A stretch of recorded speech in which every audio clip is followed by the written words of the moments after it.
Le ministère de la fonction publique a débuté ce 26 janvier 2023 à Libreville une caravane sur le harcèlement et la discrimination au milieu professionnel.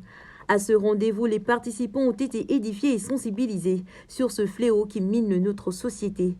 Ils ont également pris connaissance des dispositions contenues dans les lois.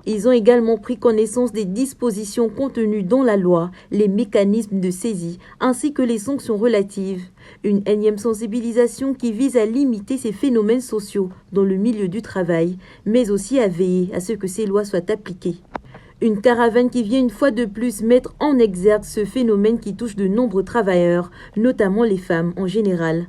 Revenir sur ces textes de loi était nécessaire afin de rappeler aux employés et employeurs le processus à suivre par un agent public victime d'harcèlement ou de discrimination.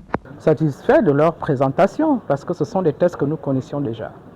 Ce sont des textes qui sont passés au Parlement, qui ont été votés par le Parlement. Donc nous n'avons fait que relire tous ces articles-là que nous-mêmes avions déjà voté auparavant. Nous avons été édifiés sur, n'est-ce pas, les différents pans de la loi qui concernent, n'est-ce pas, le harcèlement en milieu professionnel et avec tout son corollaire, n'est-ce pas, de cette dernière. À ce jour, en tant que parlementaires, nous sommes heureux de faire le relais au niveau, n'est-ce pas, de l'institution, afin que cette loi soit applicable à tous les services, n'est-ce pas, à tous les pans de la société. Rappelons que les sanctions encourues par un harceleur en milieu professionnel sont d'ordre disciplinaire avec une mise à pied, l'abaissement de grade, la suspension des fonctions, en passant par la rétrogradation.